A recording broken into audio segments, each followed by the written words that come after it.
15 जुलाई को बन्नू छावनी पर दहशतगर्दों ने हमला किया। एक सिपाही ने जान कुर्बान करके हजारों अफराद को बचाया। अच्छा होता बानी पीटीआई दहशतगर्दों की मजम्मत करते, लेकिन उन्होंने सिर्फ आम मार्च में फायरिंग की मजम्मत की।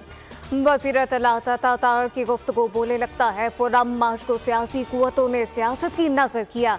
कौमी इदारों को बदनाम करने की कोशिश की गई, प्रोपेगेंडा किया जा रहा है, फेक न्यूज फैलाई जा रही है। जिस जमात की वहां हुकूमत है, इसके लोग मार्च में शामिल थे।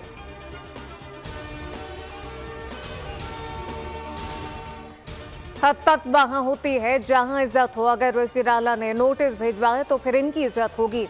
सुना है सूबाई हुकूमत बहुत कमाई कर रही है, हद तक इज्जत से और भी कमाई करना चाहती है। गवर्नर के पी फैसल करीम कुंडी का हद तक इज्जत नोटिस पर रद्द अमल, कहा कि जो जिस तरह सवाल करेगा वैसा जवाब मिलेगा।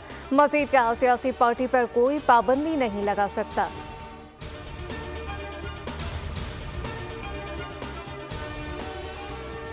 अंधे मुआहदों की कीमत अवाम चुका रहे हैं। हुक्मरानों ने IPPs के साथ जालिमाना मुआहदे किए। IPPs की अक्सरियत के मालिकान हुकूमत में और अवाम का खून निचोड़ रहे हैं। हुक्मरान अशराफ या गरीब अवाम के खून पसीने की कमाई लूट कर दौलत बाहर भेजती है। अमीर जमात इस्लामी हाफिज नईमुर रहमान का IPPs के फॉरेंसिक ऑडिट और मुआहदों की तफसीलात कौम के सामने लाने का मुतालबा।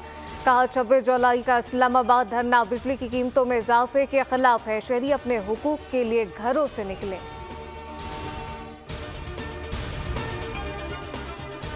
कोटा सिस्टम के खिलाफ पुरगीर एहतजाज में शिद्दत। बांग्लादेश में बदस्तूर कर्फ्यू नाफिज। संगामों में 105 शहरी हलाक हो चुके हैं। मुल्क में इंटरनेट और फोन सर्विस मुअत्तल, TV चैनल्स भी ऑफ एयर। हैकर्स की सरकारी वेबसाइट पर हमले। पाकिस्तानी सफारत खाने की जानिब से पाकिस्तानी तलबा को हॉस्टल में रहने की हिदायत।